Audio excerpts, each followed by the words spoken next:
I am Dr. John Stolopoulos, and welcome to Reasonable and Necessary, Australia's premier podcast series on the National Disability Insurance Scheme, brought to you by the Silver Foundation. I'm coming to you from Wurundjeri land, and pay my respects to the traditional owners and elders past, present, and emerging. But before we go any further, please do me a favour and hit the like button, subscribe to the channel, and select the notification bell so you can be notified of future episodes. Our community deserves to understand what changes the NDIS review will be recommending when they hand down their report in 2 weeks' time.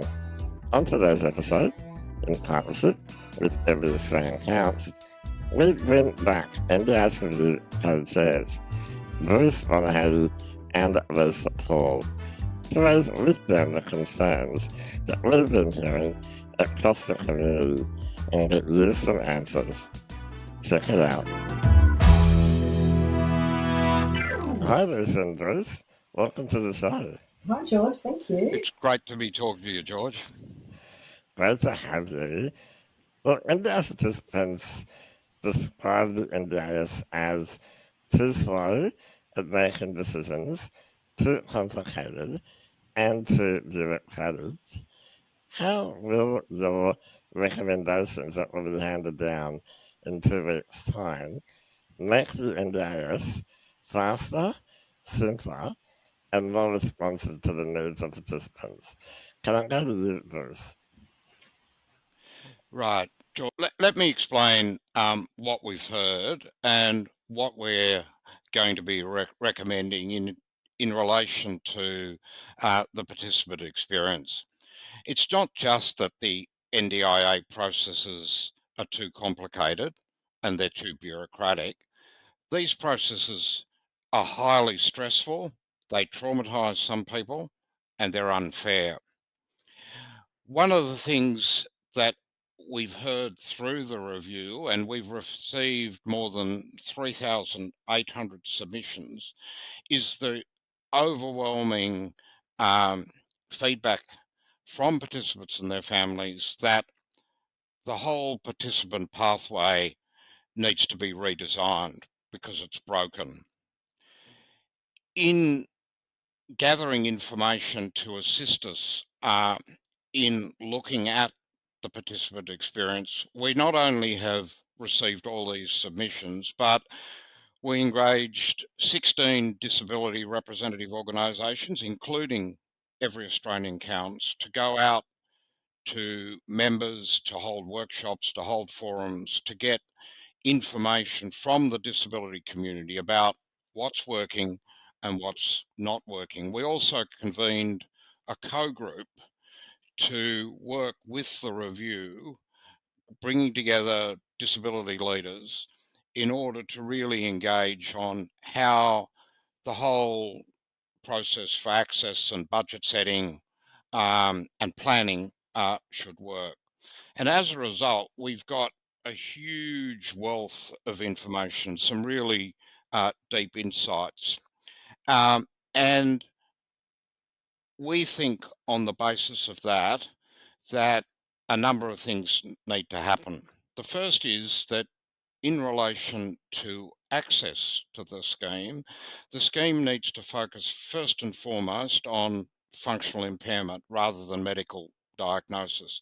And the reason that's important is that those functional impairments can then reflect the many different disabilities that people might experience. And in that way, it's going to be much fairer in terms of accessing the scheme. So we need to get away from a system that has focused up to now on primary medical diagnosis rather than on functional impairments.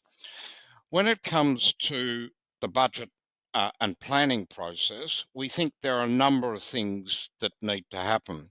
The first is that we think we need to separate budget setting from budget implementation.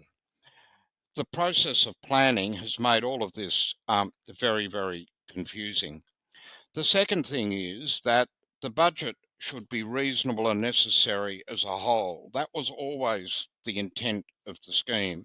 Instead, what we've had is a sort of line by line approach to setting the budget, which has not actually been about planning. It's actually been a negotiation, which has been really stressful for participants and their families. And it's also been very unfair because some people have come with a long list of items they wanted out of the price guide, and others have come with relatively modest lists. Some people have come with supporting information, expert reports, and others have not been able to afford that.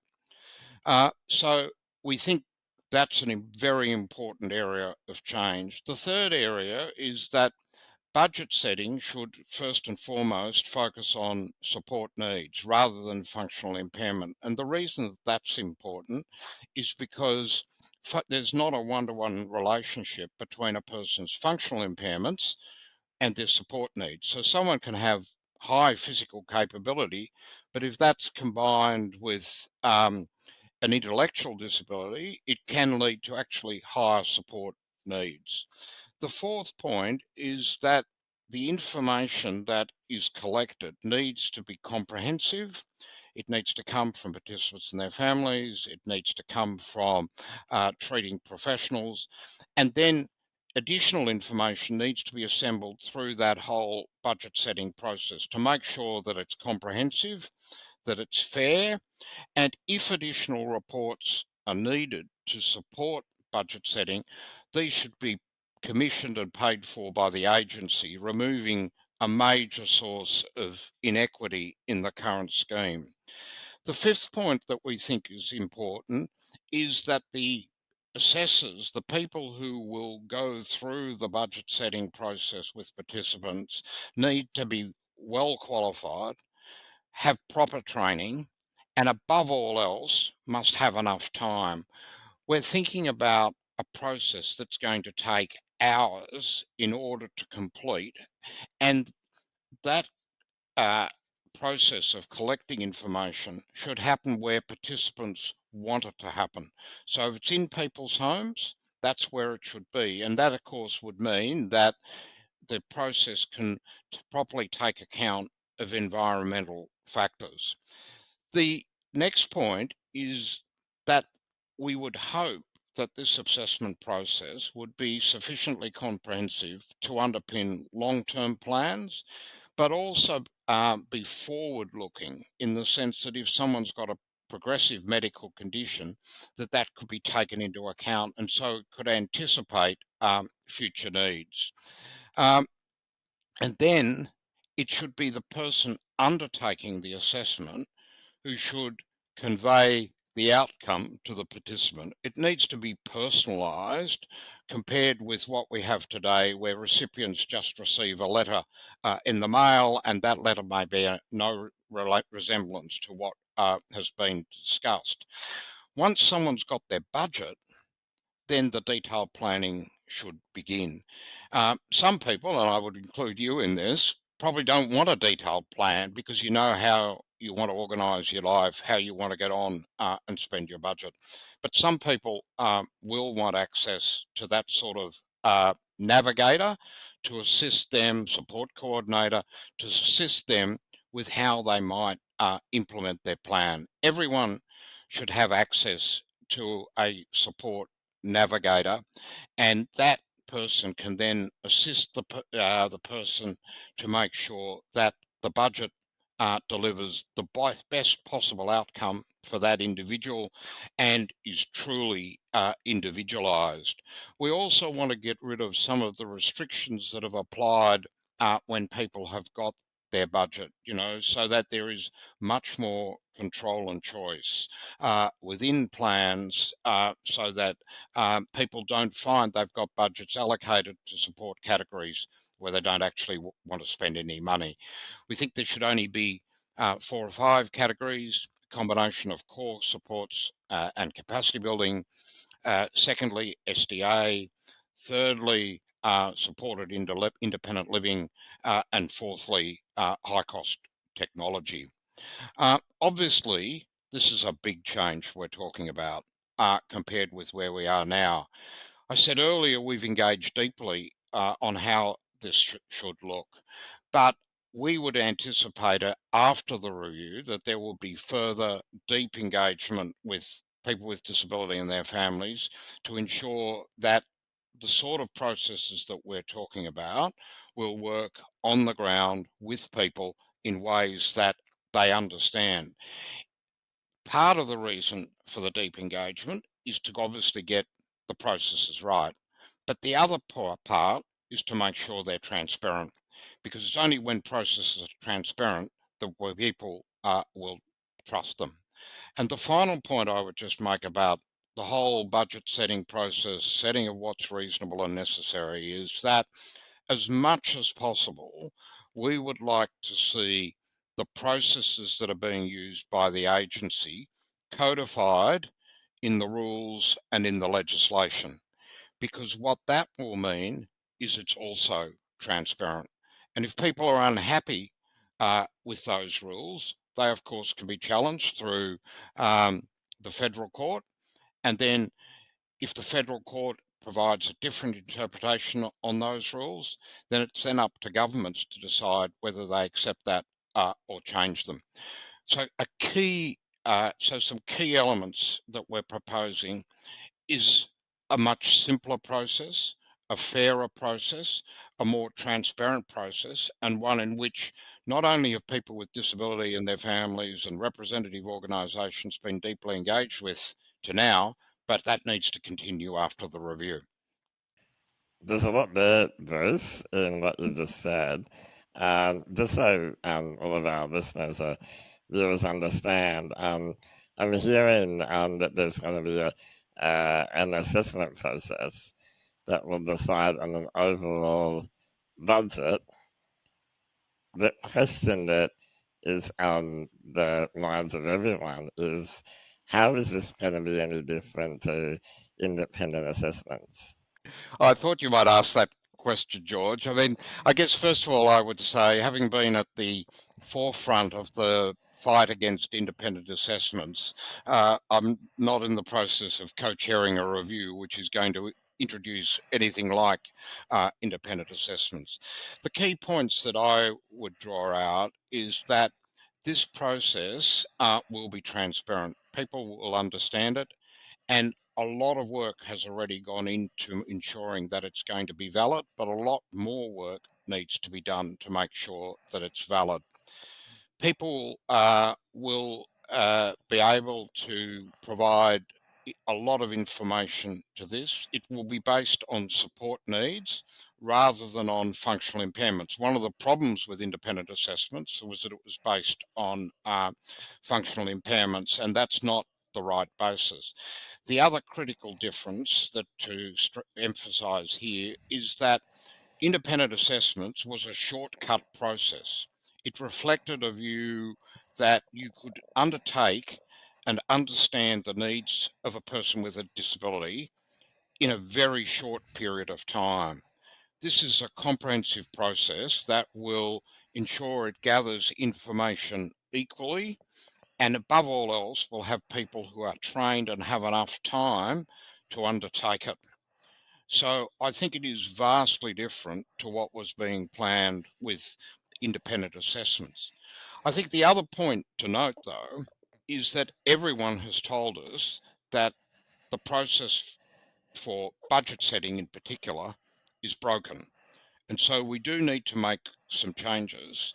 And what we're trying to do is to say, here are the foundations for those changes, and here are the ways, with this particular focus on support needs and enough time to get the information, with the agency paying for additional reports if they're required, if the assessor being able to be part of a multidisciplinary team if that's required.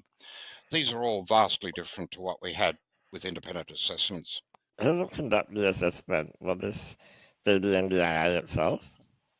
Well, we would see these people as employees of the agency or contracted to the agency, but they should be employees of the agency. They should come from a variety of backgrounds, allied health, social workers, those sorts of things. So they should have appropriate professional training.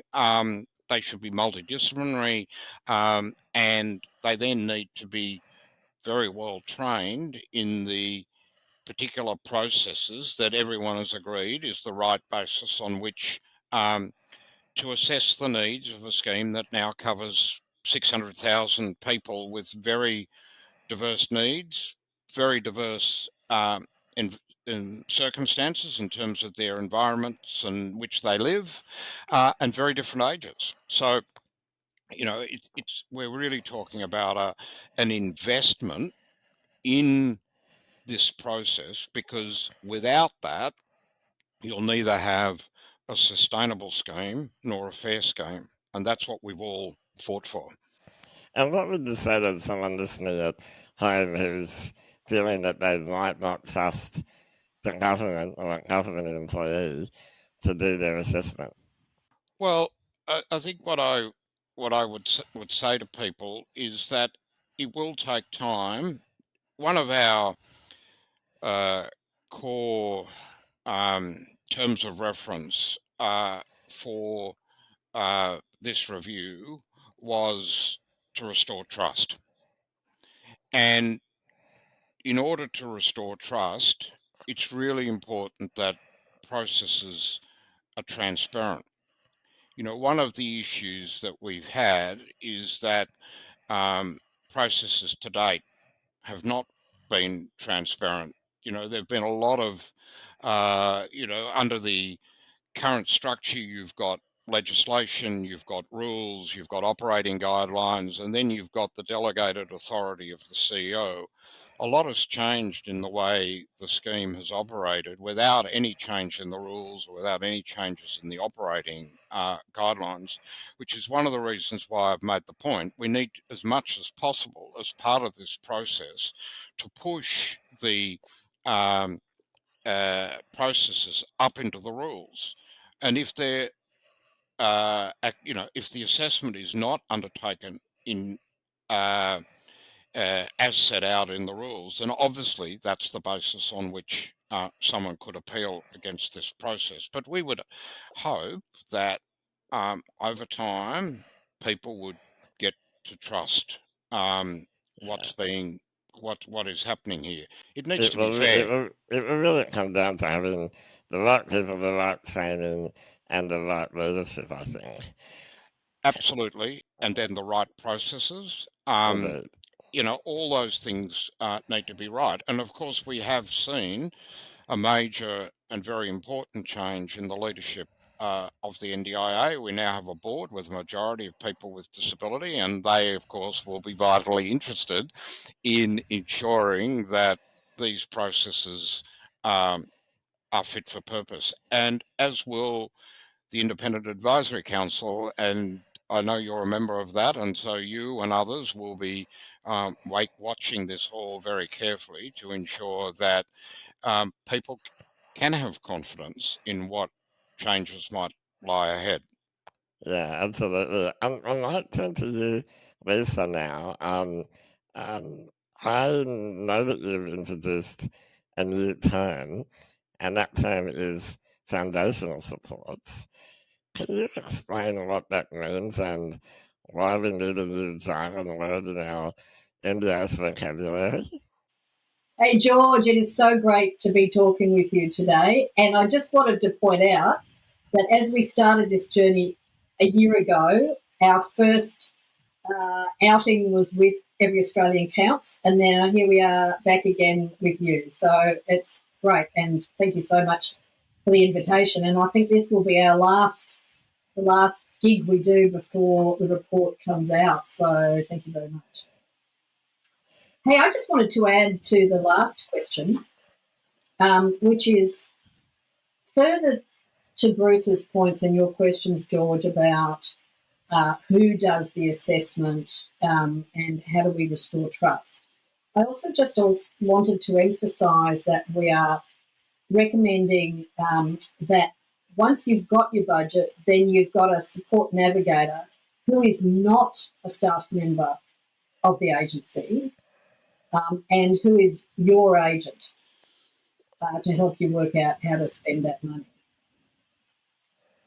On foundational supports, well, it's a new piece of jargon, George, I'm sorry, but that's because, let's face it, the whole ecosystem for supporting people with disability has not done what it was supposed to do. And when we talk about Tier 2, which was supposed to be the supports that are for every person with disability, we look around and we think, well, where's Tier 2? It just isn't there. And we heard from so many people that the promise of the NDIS, that individualised budgets would sit in a bigger ecosystem of supports for every person with disability, has just not been realised. And in fact, in many areas has gone backwards because the state governments, likely put their money into the NDIS, but then had to close down some of the services they'd offered before. So we've decided to call out what it really is, and that is that the supports that should be for all people with disability, in other words, the 1 in 50, not just 1 in 5 who are in the NDIS, should be what they're supposed to be, and that is foundational. They should just be available for all people with disability. And the mainstream services, like schooling or health system, etc., should be also much more inclusive and accessible. So we decided that we might as well call it out as to what it should be and then make recommendations about that.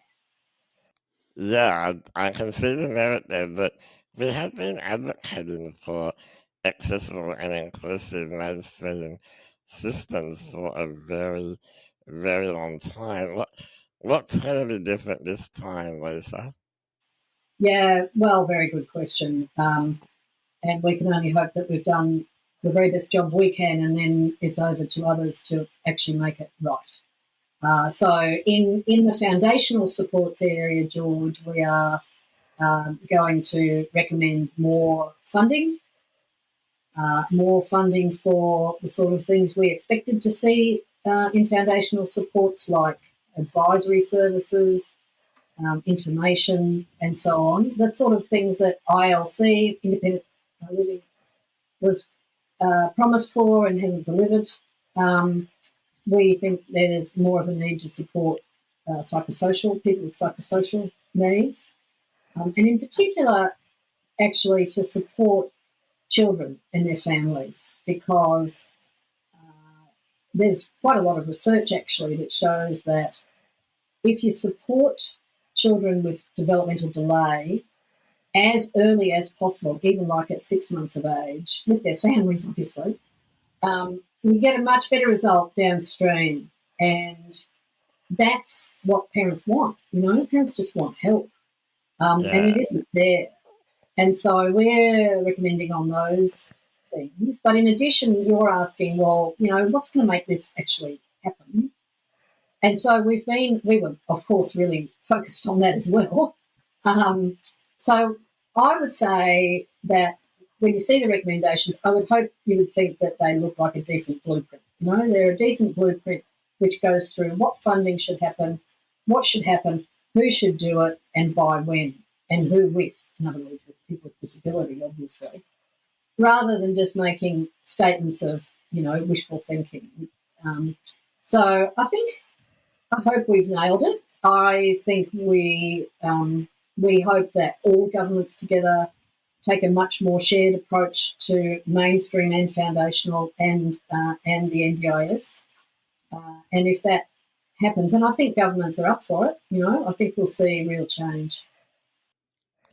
There are many people who have written to us and said to us that they're worried that people will fall through the cracks if the NDIS withdraws their support. What would you say to them? So we've been really conscious that anything we recommend mustn't add to the existing problem, that people do fall through the cracks, right? And so we think that there are some things that need to come before other things. You can't I don't know, you can't get better support through the NDIS for kids if you haven't got better supports in the community. So there's a sequencing issue to be had here. And the other thing is, of course, implementation of reforms as big as this will take at least 5 years. So people with disability need to be part of that.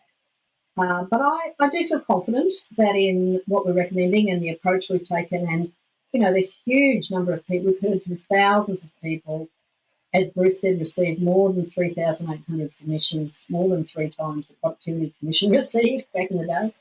I feel confident that we haven't left any cracks. So now it'll be up to people to implement it to get that right.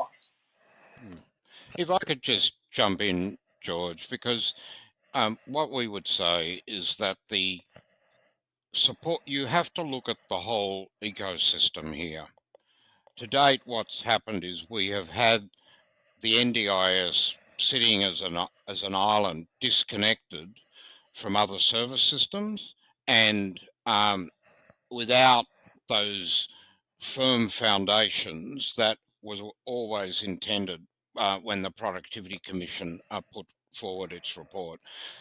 So what we're saying is these foundational supports are foundational to the sustainability of the NDIS. They're foundational to fairness because, it's not fair that there are people outside the NDIS today receiving virtually nothing when they have support needs, and then there are people inside the NDIS. So you have to look at fairness and equity across the whole disability community, not just those who need an individualised package. And then we would say that these foundational supports are foundational to the recommendations in our review, that you have to look at them as a package of reforms. And as Lisa said, you need to make sure that these foundational supports come in very, very quickly because they are the foundation on which our recommendations will be built. We know that we need to grow the size and improve the quality of the disability workforce. I know that you made an announcement around differential price caps to address the issue of people who have complex needs and finding it hard to get the right staff. How is that going to work, Bruce? Look, it's a great question, George. I think what's important here is that up till now, the way the NDIS market has been stewarded has largely been through the use of price caps. And really, what we're saying is you need a much more sophisticated approach to the market. In fact, when you think about the NDIS, it's not just one market. We're talking about multiple markets for different services in different locations. So we're really talking about NDIS markets, plural. And secondly, it's very clear that an approach that's been based largely on pure competition hasn't worked. And what that's done is it's led to gaps in supply in some locations, and it's led to excessive profits in others. So the first point to make is that we think we need a series, and I guess there's one other point to make, which is that these price caps, which were set as price caps, are actually price floors. Something like 90% of all services are delivered at the price cap.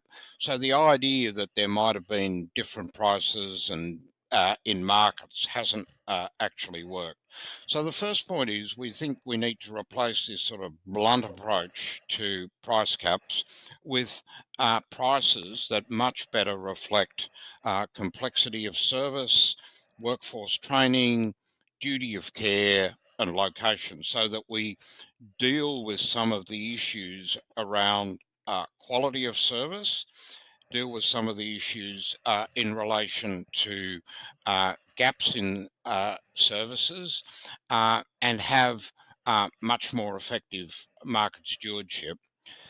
We also think we need to trial some different approaches because the fee for service model, which is what's implicit in having these price caps doesn't really encourage better outcomes. And so we think there's an opportunity for the NDIA to trial different approaches to setting prices, to generating supply, such as provider panels. But when it comes to some situations, such as remote Indigenous communities, we think that there'll never be an effective market there. And so the agency needs to work with those communities, with people with disability in those communities, so that they can commission services that are culturally appropriate, that are trauma informed, and get away from what we have today, which is a fly in, fly out model or a drive in, drive out model. That's not working. So, really, what we're saying is that the market needs to be guided much more effectively so as to get better outcomes for people with disability wherever they live and whatever service they need. We're 2 weeks away, Bruce and Lisa, from you handing down your report. There are a lot of people who have a lot of hope that things will get better. How confident are you that your review will lead to better outcomes for people after you hand it down? I feel confident, George, that if our recommendations are implemented as a whole, holistically, with people with disability at the absolute centre, and with an attitude of trust, I believe things will definitely change for the better. I'd just like to add to Lisa's comments by saying we have been literally overwhelmed by the way people with disability have engaged with this review. And I particularly would like to thank the Every Australian Counts community, because the responses we've had have simply been extraordinary. We could not have done this review without all those insights, without all that feedback, without all that lived experience. So we've been extraordinarily privileged to have this base of information on which to build our recommendations. So the recommendations reflect what we've heard, and that gives me great confidence that they will lead to the changes that people want and need, which bring us back to the original vision for the scheme. We used a tagline when we started this review in order to reflect the sort of engagement that we had been asked to do through our terms of reference, but which we all on the panel have been deeply committed to, which is working together to deliver the NDIS. We believe through this review we have worked together to deliver the NDIS. We think that working together to deliver the NDIS is essential post-review, and therefore we are entitling our final report working together to deliver the NDIS. And that means that the community are going to continue to be involved in these decisions. Is that what you're saying, Bruce? The community needs to be involved in working through all our recommendations in the decisions that are going to be made. The review will not achieve what is needed without further engagement, because in a year we've been able to do an enormous amount. I think, through the efforts of the Secretariat, but more importantly, through all the information we've received. There's a wealth of information here. There's enormous insight here, but not every detail has been thought about. Not every aspect has been worked through, because one of the things we knew when we began the NDIS a decade ago was there was no international blueprint. We were breaking new ground. We've broken an enormous amount of ground. Australia's been transformed as a result of the NDIS, but that ultimate vision is yet to be realised, and we're going to need people with disability and their families and their representative organisations working with government to ensure that full vision is realised after the review is completed. That's what we all want. Brisbane Lisa, thank you for coming on twice onto the show and for engaging with the community. We really appreciate it. And George, can I finally just thank you for your leadership as chair of Every Australian Counts. You chair an extraordinary organisation which continues to do extraordinary things for the benefit of all Australians now and in the future. So thank you. Thank you, Bruce. Thank you, George. Thank you so much. Thank you, Lisa. That's all we have time for on today's episode of Reasonable and Necessary. We love your feedback, so please share your thoughts with us in the comment section below. Thanks for listening, and until next time, stay well and reasonable.